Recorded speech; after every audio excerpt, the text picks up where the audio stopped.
Vamos, mais uma vez, dedicar alguns minutos para ventilar ideias novas nas nossas mentes,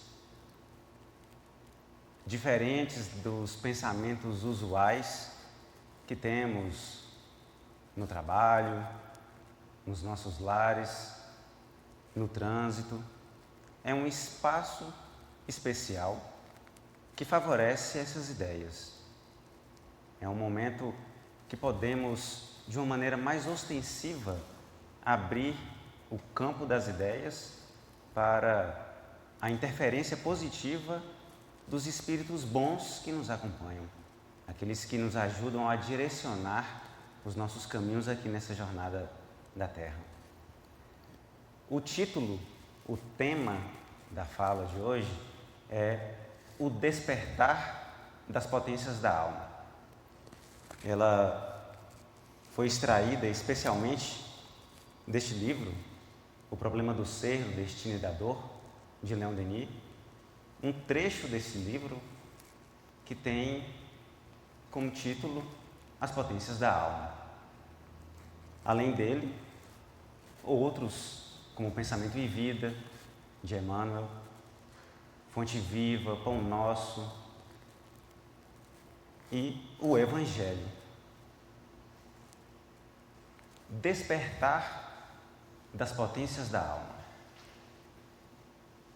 É um título muito sugestivo, mas que para algumas pessoas que não estão afeiçoadas a essa leitura, pode não fazer muito sentido.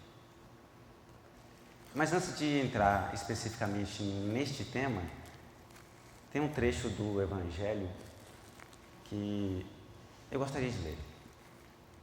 É Lucas, no capítulo 17, só o versículo 20 e 21.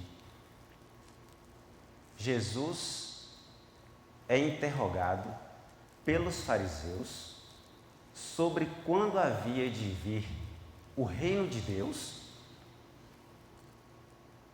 E Jesus lhe responde: o reino de Deus não vem com aparência exterior, não virá de maneira ostensiva. Nem dirão, ei-lo aqui, ei-lo ali, porque eis que o reino de Deus está entre vós, ou está dentro de vós, ou ainda o reino de Deus está em vossos corações. Imaginamos o reino de Deus, aquele estado espiritual elevado, de tranquilidade, de paz, de plenitude, sem doenças, sem sofrimento. O paraíso, o reino de Deus. E os fariseus, com outras intenções, perguntam para Jesus quando e como esse reino de Deus iria se implantar aqui na Terra. E Jesus, de maneira muito simples, mas também muito profunda, diz que o reino de Deus já está dentro de cada um, ou já está no meio de nós, uma fala de mais de 2000 anos atrás. Quando eu li esse trecho, o que me veio na mente, assim, como uma imagem muito clara, foi de estar afastado de casa, numa viagem, num trabalho, e depois de alguns dias, retornando para o lar, fosse recebido com entusiasmo, com carinho, com um abraço bem apertado, um olhar bem carinhoso de meu pai, da minha mãe, da minha esposa, dos meus cachorros.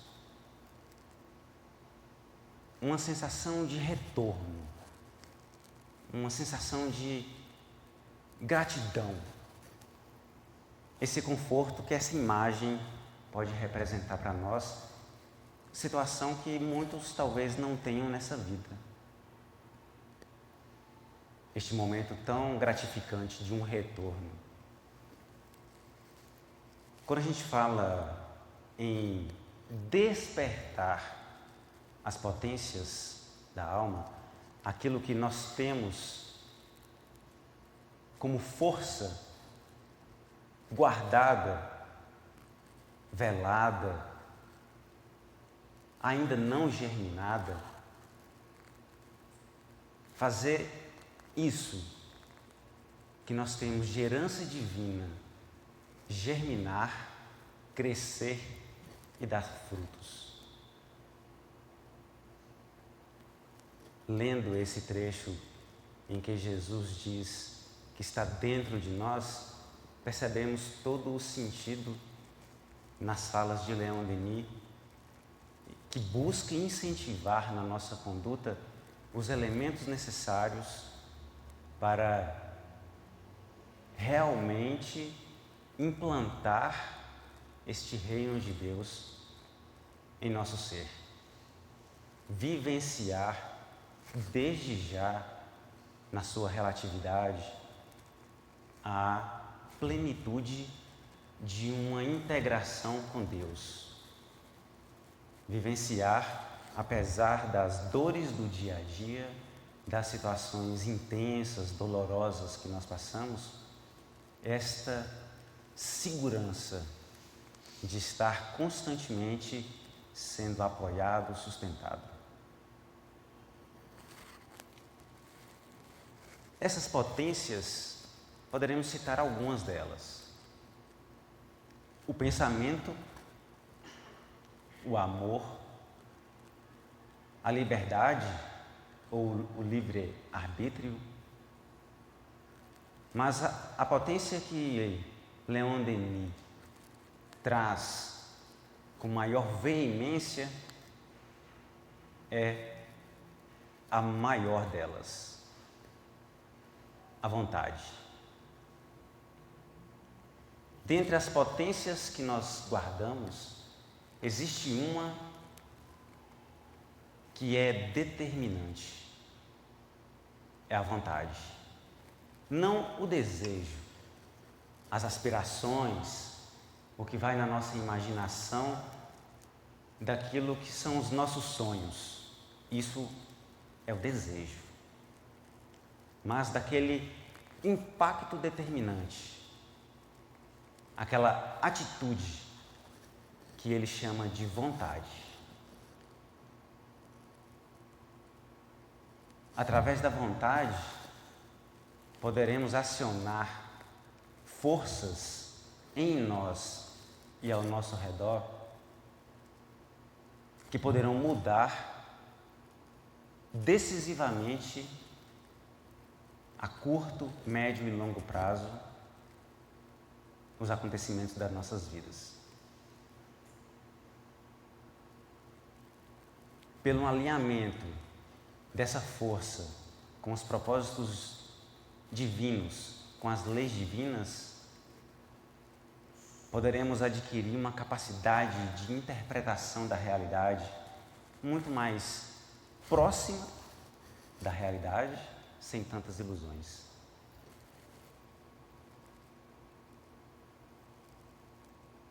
E para potencializar isso, vou novamente em Lucas, no capítulo 17 ainda, só que no versículos 5 e 6.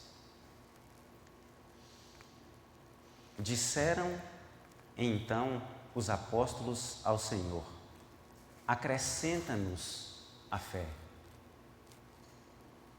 E disse o Senhor: se tivesseis fé como um grão de mostarda, diríeis a esta montanha: desarraigai-te daqui e planta-te no mar, e ela vos obedeceria.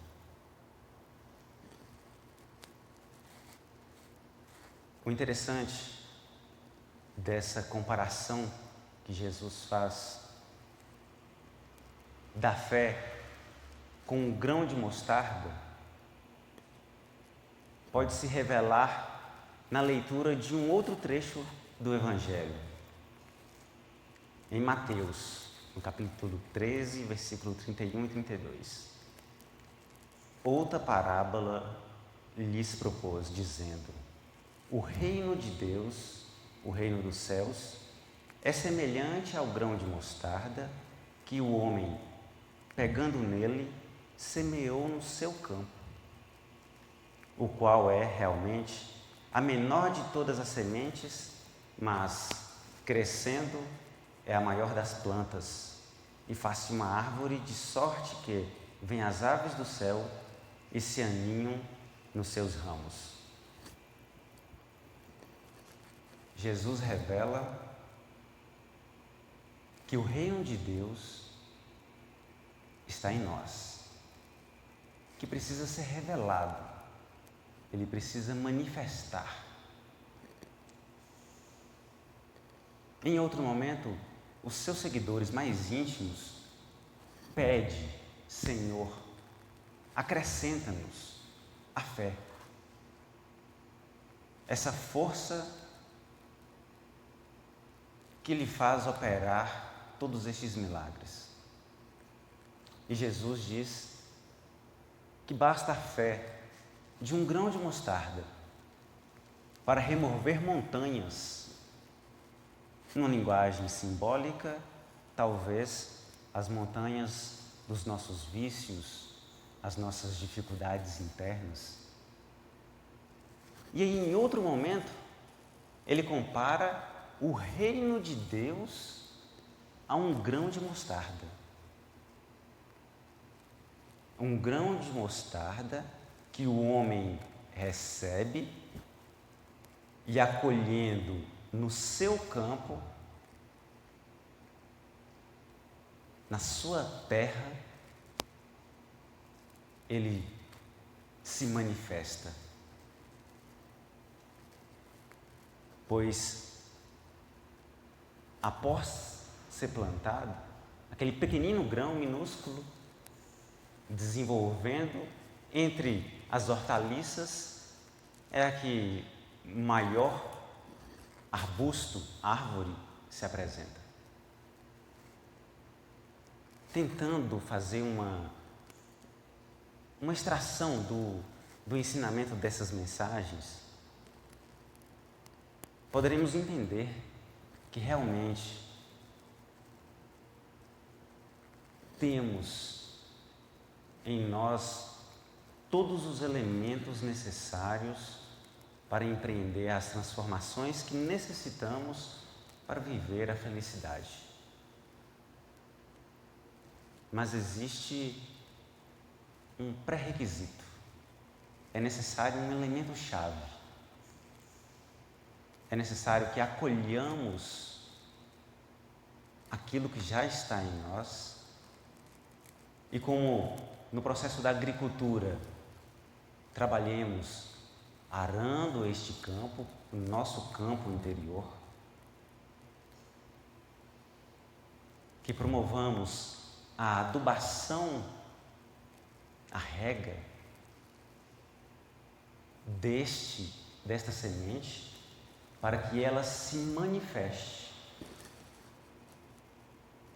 e tenhamos a capacidade de realizar tudo aquilo que realmente poderá nos trazer a felicidade.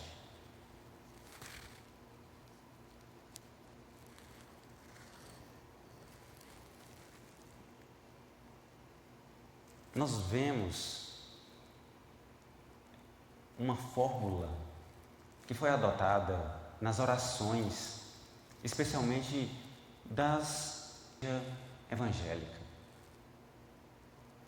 É comum, nos momentos que a gente realiza em conjunto no trabalho, que sempre que há um deles que manifestam o desejo de realizar uma oração, sempre no final da frase, no final da oração, utiliza: tudo isto que te pedimos, Deus, é em nome de Jesus.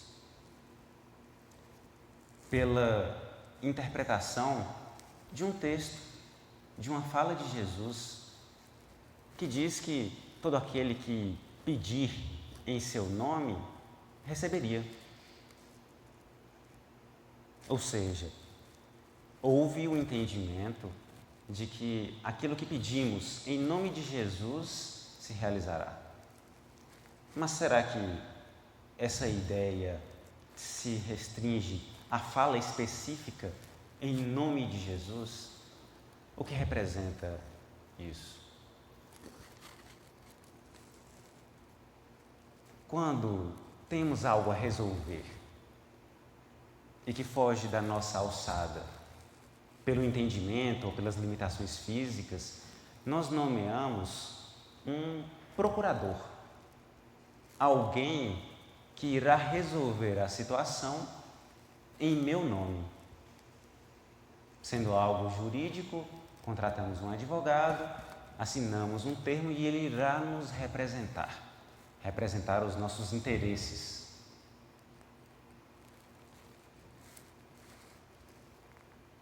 Orando em nome de Jesus, conforme Ele mesmo prometeu, poderemos alcançar o êxito, mas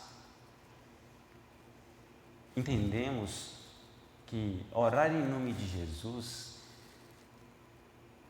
seria análogo ao caso do procurador. Orar em nome de Jesus seria representar os interesses dele, atuar em nome dele conforme os seus desejos, conforme os seus ensinamentos,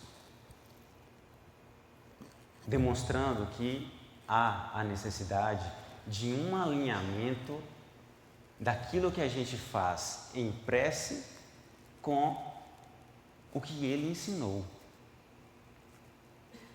Eu já ouvi preces do tipo: Senhor, que todos os meus inimigos caiam, que queimem. Isso eu te peço em nome de Jesus.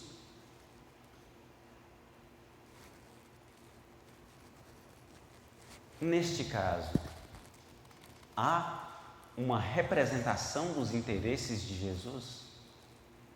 Será qualquer rogativa que fazemos em nome dele que será realizada? Entendemos claramente que não. Então, a manifestação da fé, a oração, a manifestação da vontade, essa grande força que temos na alma, ela necessita de um alinhamento com os interesses de Jesus, dos espíritos puros, consequentemente, de Deus.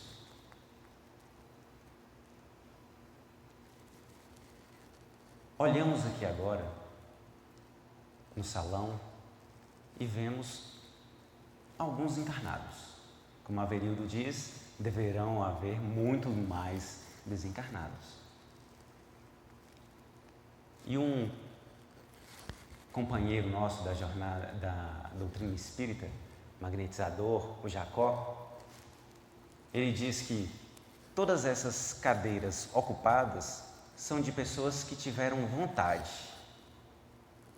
Estão aqui. As cadeiras desocupadas são de pessoas que tiveram boa vontade, tiveram desejo, mas não estão aqui. Querendo traduzir nesta fala que o que a gente quer,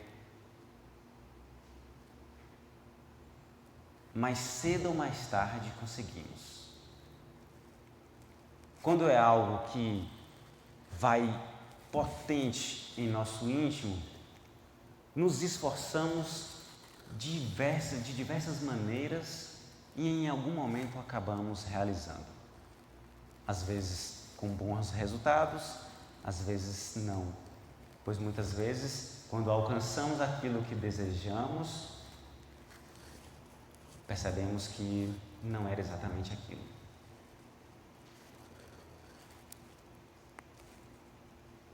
Então, podemos constatar em nós mesmos que aquilo que a gente quis de verdade, a gente conseguiu realizar. A curto prazo, a médio, a longo prazo, mas de uma forma ou de outra, arquitetamos, incitamos pessoas e conseguimos realizar. Mas, conforme o que Jesus traduziu nessas poucas leituras que eu fiz da fala dele, a grande questão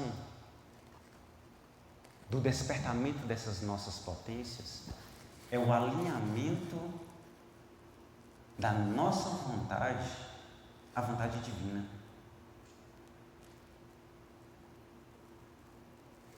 Pois aí, quando conseguimos alcançar êxito nesta tarefa, passaremos a remar, a nadar a favor da maré. Pois todos nós usufruímos de uma potência da alma, que é o livre-arbítrio. Podemos escolher seguir uma direção, tomar uma postura, não tomar, não realizar. Podemos escolher. Mas estas nossas escolhas, quando estão contrárias às leis que regem a natureza, o esforço que realizamos é muito mais intenso. É como nadar contra a maré. Chegará um momento que cansaremos. É muito mais difícil. Hoje, o que contemplamos na rua, nos noticiários, nas nossas próprias vidas, é a demonstração de que muitos chegaram ao ápice do cansaço por estar remando contra a maré. O índice crescente pandêmico de suicídio, de loucura, demonstra esse momento da humanidade que nós estamos vivenciando, onde muitos chegaram ao ponto do cansaço. E nesse status, quando não substituímos por algo novo, de maior significância, perde-se o sentido da vida. Um evento de alta comoção pode nos tirar a sanidade, pois irá repercutir de forma mais intensa pelo estado de cansaço que nos encontramos. Diante desta situação, que é a que estamos vivenciando, o que poderemos fazer? No Evangelho segundo o Espiritismo, no capítulo Bem-aventurados os aflitos, no tópico Suicídio e loucura, o tópico 14, existe um elemento que se traduz num preservativo, uma vacina que poderá nos resguardar de vivenciar uma situação tão desesperadora quanto o suicídio e nos preservar o equilíbrio da sanidade, apesar de todas as dificuldades, que é a correta e cada vez mais ampliada interpretação da nossa natureza espiritual imortal. Compreender que continuaremos existindo após a morte do corpo, que o distanciamento dos entes queridos que se foram é temporário, ou seja, a correta interpretação da nossa realidade espiritual nos possibilita uma tranquilidade que poderá nos livrar destas tormentas. Não das dificuldades, mas do agravo delas pelo desespero. Tem uma situação que eu gosto de exemplificar.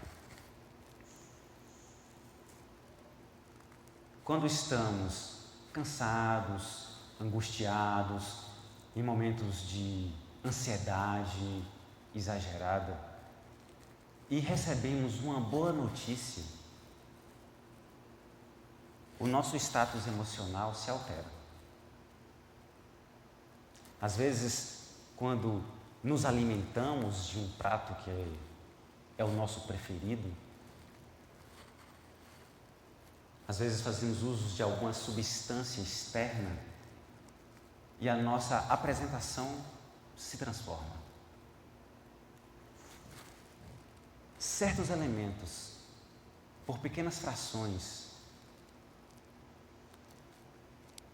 seja ele externo ou interno, modifica as nossas predisposições e a forma como encaramos e interpretamos a realidade.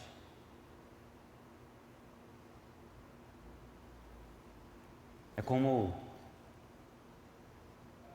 estar sobre um forte nevoeiro e nos livrarmos dele. Conseguimos contemplar a paisagem com mais detalhes. A nossa perspectiva, a forma como encaramos os eventos, os transformam na simbologia para nós.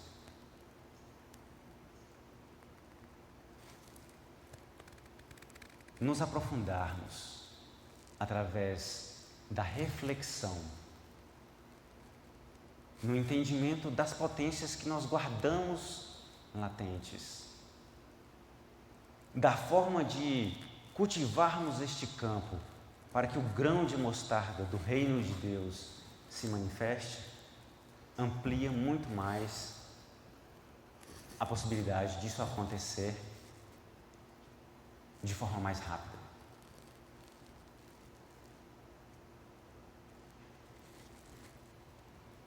No livro Iniciação à Viagem Astral, o espírito Lancelin narra que quando alguém faz uma prece sincera, uma prece do coração, traduzindo um desejo forte, lúcido, transparente, mesmo que seja num momento intenso de dor, é como se fosse um apelo magnético irresistível para os espíritos benfeitores.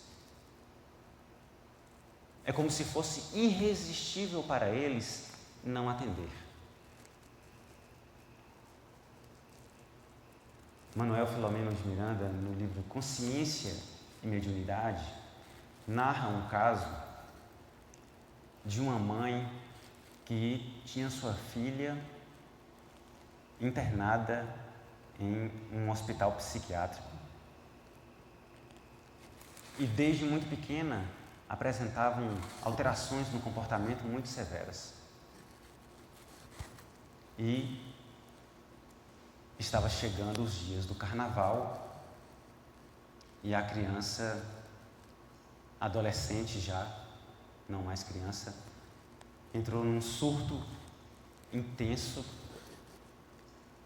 e esta mãe, preocupada, faz uma prece ao Dr. Bezerra de Menezes. Neste momento de prece, ela lembra que Bezerra de Menezes teve problema com um dos seus filhos e lembra do caso. Antes que ela terminasse a prece, Bezerra de Menezes já estava presente. Consegue acompanhar as últimas rogativas e, emocionado pela lembrança do próprio filho, entende rapidamente a situação sopra aos ouvidos daquela mãe angustiada palavras acalentadoras e, sem demora, vai atender a sua filha. Não só a mãe, mas o pai também, com menos frequência, com menos intensidade, também era dedicado à prece. E após alguns anos dessa intercessão, dessa vontade firme da sua mãe, a criança fica totalmente curada. Retorna à convivência social plenamente, casa-se, tem filhos, vive normalmente. É uma demonstração, uma ilustração real do que se é possível alcançar com o exercício da vontade. Não foi uma prece desvinculada das leis divinas. Mesmo que ela não utilizou o termo "isto que pedimos é em nome de Jesus", ela traduzia os interesses do Cristo como uma procuradora. Então ela falava em nome de Jesus. Poderemos realizar grandes transformações em nós no exercício da vontade. Mas como faremos para colocar a nossa vontade no caminho correto? A nossa vontade é a maior de nossas potências. Mas e o segredo de fazer este alinhamento? Leon Denis nos indica diversos elementos possíveis para fazer isso. Através da ciência, do estudo, através do trabalho, do esforço, através da meditação, momento de foco, de contemplação do presente. Mas ele diz que a melhor forma é alinhar todas essas. Mas o que representa a maior expressão é, nas palavras de Leon Denis, a introspecção, que é aquele momento em que você se reserva num silêncio externo e interno, especialmente o interno, e consigo mesmo, nessa autoanálise, nessa autocontemplação, você acessa e desenvolve um novo sentido. Não é o visual, o tátil, a audição, é um novo sentido, chamado de sentido íntimo, no qual teremos condições de acessar mais profundamente a nossa essência, que é divina, e num vislumbre, num lampejo, poderemos ter acesso a informações de maneira sintética. Porque estamos todos conectados a Deus.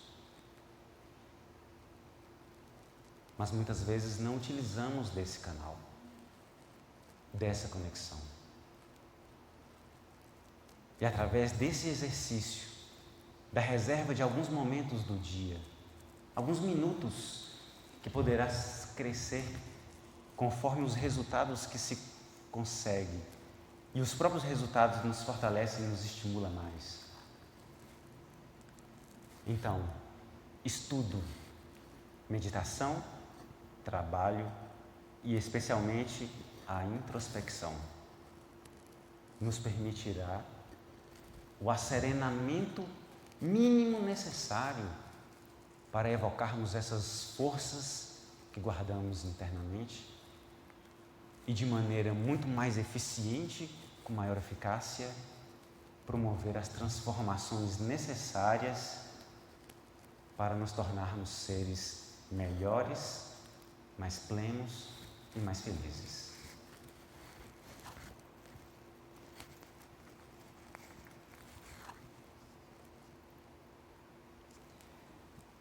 No Evangelho segundo João, no capítulo 15, versículo 4, do versículo 4 ao 7, Jesus traduz essa fala dessa necessidade de conexão. E diz assim: estai em mim e eu em vós. Como a vara de si mesma não pode dar fruto, se não estiver na videira. Assim também vós, se não estiverdes em mim. Eu sou a videira, vós as varas. Quem está em mim e eu nele, esse dá muito fruto, porque sem mim nada podeis fazer. Se alguém não estiver em mim, será lançado fora como uma vara e secará. E os colhem e lançam no fogo e ardem. Se vós estiverdes em mim e minhas palavras estiverem em vós, pedireis tudo o que quiserdes e vos será feito. Aí novamente eu vou explorar a memória de vocês nas aulas de ciências e biologia sobre alguns elementos do reino vegetal. A planta, simbolicamente, representa muito para nós. Ela tem as raízes enfiadas na terra, de onde ela tira a água que vem com os minerais, os nutrientes. Ela possui a copa voltada para o céu, de onde ela recolhe uma força magnífica, a luz do sol e os elementos do ar. Ela conjuga o que vem de baixo com o que vem de cima e produz seu próprio alimento. Através da fotossíntese. Produz a seiva elaborada, que ela comunica todas as outras partes. Jesus diz que ele é como uma planta, como uma videira. E nós, como os galhos dessa planta. Se a nossa conexão, nós como os galhos, não estiver boa com o tronco da planta, não conseguiremos receber a seiva. Não recebendo a seiva, não teremos força para produzir frutos.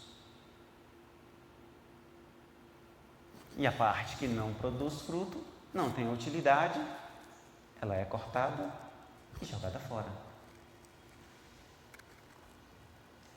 Demonstrando uma parábola a grande necessidade dessa conexão. Estando conectado a Jesus e, consequentemente, a Deus, pois é o seu representante aqui para nós, o Espírito mais puro que esteve aqui no planeta, através dessa conexão, o que pedirmos nos será concedido. Essa conexão é a interpretação, a assimilação e a vivência do que Jesus ensinou. Por isso ele diz que se as minhas palavras estiverem em vós, se vós estiverdes em mim, tudo que pedirdes será concedido. Porque o nosso pedido estará de acordo à lei.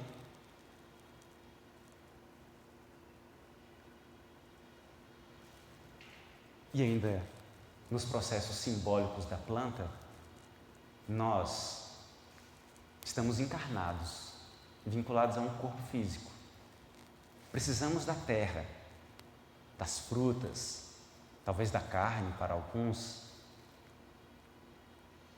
para nos alimentar, fortalecer o corpo.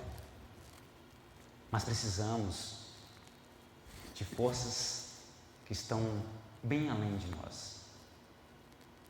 Precisamos deste alimento espiritual, desta conexão com o que é mais alto, para conjugarmos os dois elementos, o que vem de baixo com o que vem de cima, e permanecermos nutridos, capazes de produzir frutos.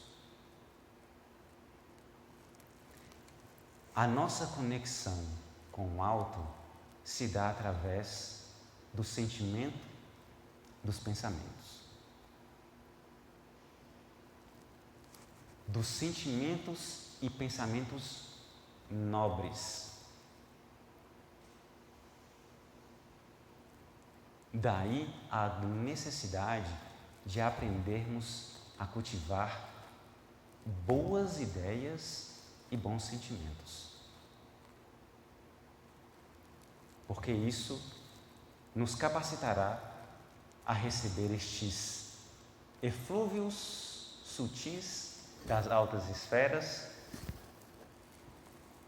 que nos alimentará para vencermos como Jesus o mundo, vencermos a nós mesmos. Desta forma, alinhando a nossa vontade à vontade divina, aprendendo a canalizar bem essa potência para o despertamento das demais, entre elas o amor.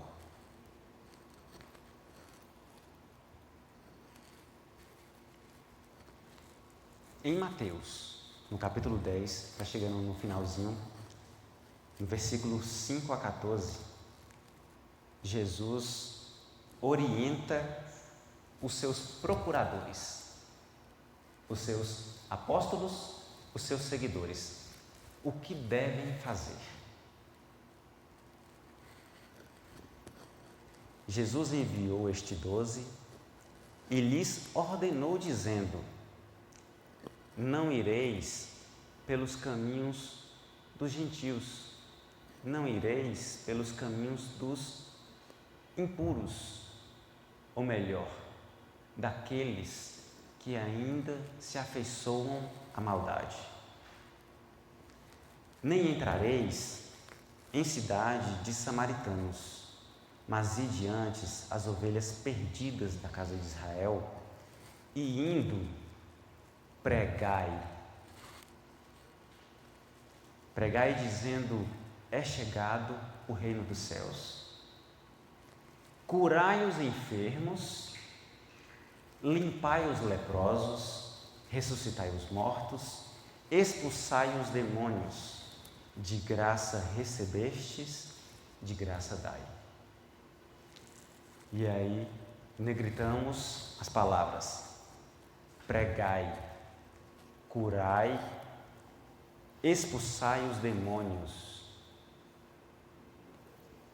Atividades que as instituições religiosas favorecem, como esta, mas que não são elementos essenciais, pois todo aquele que busca ser discípulo de Jesus tem neste roteiro que ele ordena os elementos que poderão nos aproximar e nos tornarmos seus representantes.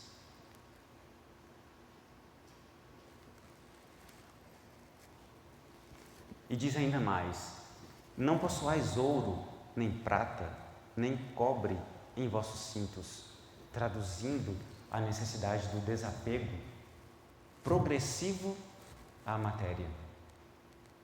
Não que não devamos trabalhar e executar através dos recursos deste trabalho as atividades que precisamos, mas é do desapego, pois o revés financeiro é uma realidade que está possível a qualquer um.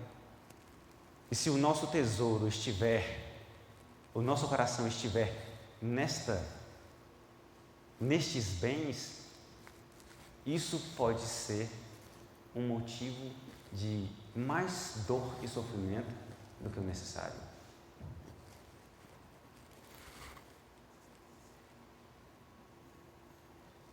E quando entrardes em alguma casa, saudai-a. Se a casa for digna, desça sobre ela a vossa paz. Mas se não for digna, torne para vós a vossa paz. E se ninguém vos receber, nem escutar as vossas palavras, saindo daquela casa ou cidade, sacudi o pó dos vossos pés. Nós, recebendo esse ordenamento, essas ordens, este roteiro, deveremos exercitar, através dos nossos exemplos, a pregação, a propagação do Evangelho, desta boa nova, capaz de nos libertar de maneira decisiva de todos os elos que nos mantêm em sofrimento. Então temos material para prosseguir nas reflexões que favorecerão o exercício da introspecção e, consequentemente, ampliará o nosso canal de comunicação com essas forças magníficas da natureza, Deus, e desta forma, fortalecidos, que possamos executar os projetos e desejos mais nobres que nós já trazemos na alma. Estes são os nossos desejos e, ao mesmo tempo, o nosso próprio propósito, pois, ao falar sobre estas questões, refletir para trazer esta palavra, beneficiamos e compreendemos a gravidade do momento e da necessidade desses momentos que dedicamos para isso.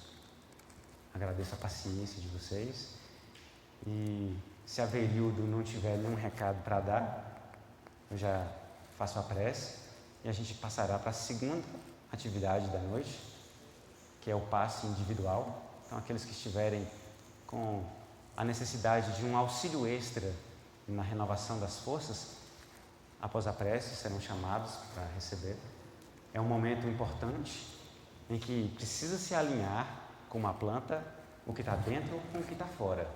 Um passista estará com o desejo de favorecer e cada um que ali for, exercite a vontade em receber através de uma prece para, alinhando esses dois elementos, o externo e o interno, favorecer este momento. Pode diminuir a luz.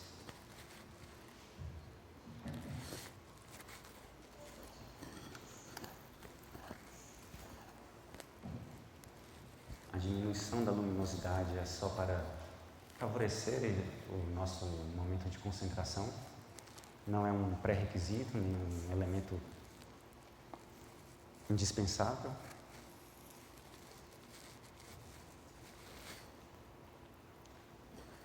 Procurando uma postura confortável na cadeira, que favoreça o movimento do tórax, na inspiração do ar, levando, através de uma respiração um pouquinho mais profunda, o oxigênio e os fluidos dispersos nele, favorecendo um estado de concentração e de relaxamento. Oremos juntos em pensamento. Querido Mestre Jesus, neste momento Te agradecemos por tudo que nos foi ofertado. A possibilidade do raciocínio, a faculdade de nos locomovermos, de estarmos aqui.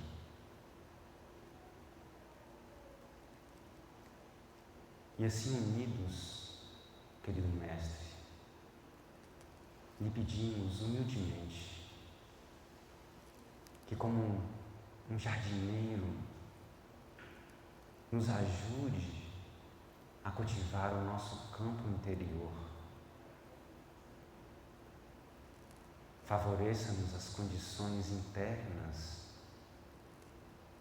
para possibilitar a germinação deste grão de mostarda do reino de Deus e todas as suas potencialidades se manifestem em nós,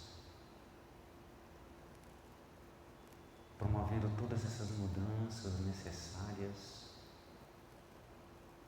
à nossa reforma interior, para vivenciarmos o amor, a fraternidade, de maneira cada vez mais ampla.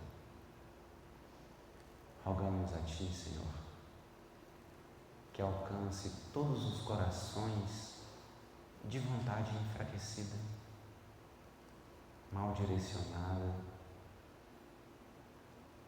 para que possam, onde estiverem, acessar também o Teu amor. E nisto rogamos especialmente por aqueles que estão acamados,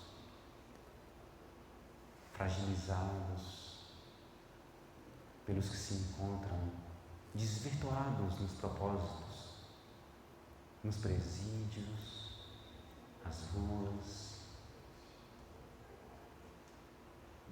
Que todos neste planeta possam sentir, cada um no seu nível,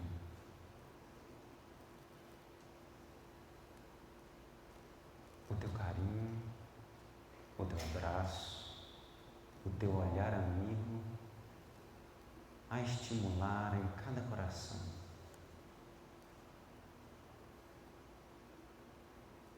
tudo isso que há de bom. Obrigado, amigos espirituais que nos assistiram, que acompanham cada pessoa aqui neste salão. Que todos vocês também saiam fortalecidos ainda mais em manter essas atividades tão necessárias a cada um de nós. Por tudo isso, agradecemos mais uma vez. Obrigado, Pai.